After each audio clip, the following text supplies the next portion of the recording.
Tara guys, luto tayo ng sinigang na baboy. So ito nga, request nga ito ng anak kong si Aljur. Sabi nga niya, magsabaw naman kami at magsinigang. Isa rin to sa mga favorite na ulam ng anak ko. Mahilig talaga sa mga sabaw-sabaw ang itong aking panganay. Kaya nakita nyo naman ang katawan, di ba? So eto nga pala yung way ng pagsisinigang ko. Sininian ko muna siya, sinasangkot siya o ginigisa ko muna sa bawang at sibuyas at bawang kamatis lang pala yung ginamit natin dito sa paggisa sa baboy. Ayan, isang kutsa muna natin siya hanggang mag-brown lang siya ng kaunti. Ayan, at kumatas yung kamatis. Bago tayo dito magbuhos ng lawasa o ng tubig. Ayan, so syempre dahil sinigang na ito kailangan masabaw.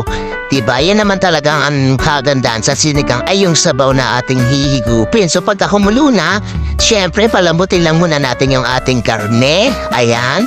At tanggalan natin yung mga parang bula-bula. Yan, hindi ko na napakita sa video. Ayan, napakasimple lang naman magsigang. Basta kumulo na at lumambot na yung karne. Ilahok nyo na lahat ng mga kasama niya. Optional naman yung paglalagay ng maraming gulay. Pero dito nilagay ko lang dito is gabi, siling green.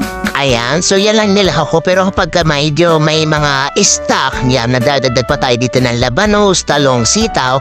Pero ito, napakaano lang ito. Tipid na sinigang, tipid pa to.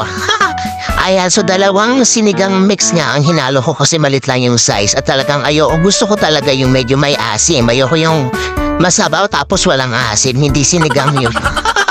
Ayan, so pakita ko lang ganyan lang siya, napakasimple lang kapag ka malambot at alam mong magtimpla na tayo dito ng asin, ng paminta, yan, optional. Naglagay din ako dito actually ng pork cube, dalawang pork cube din ang nilagay ko dito kasi talagang masabaw siya.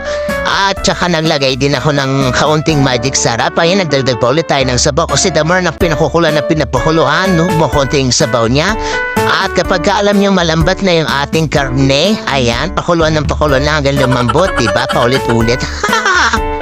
Ayan, so antay lang natin syempre po sa pagluluto na ito maabutin ng 45 to 1 hour. Depende sa kung gaano kalambot ng kamay yung gusto nyo sa inyong sinigang. Diba maganda talaga yung pag kinagat mo sobrang lambot ng inyong karneng baboy. So ayan, pakululan tayo.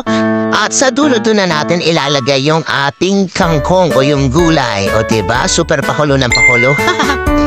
Ayan, so binuksan niya natin, talagang tinodo na natin yung lakas ng ating apoy dala ng oras na at ilahok na natin at itong ating mga kangkong. O diba? So palambutin lang ng kaunti yung kangkong hanggang sa mag-blend lang yung lasa ng gulay na to sa sabaw. Oks na yan. O diba? Partneran niya lang yan ng patis na may sili. O diba? Sarap ng kain nyo. O diba? Bonggang-bonggang kulong-kulo.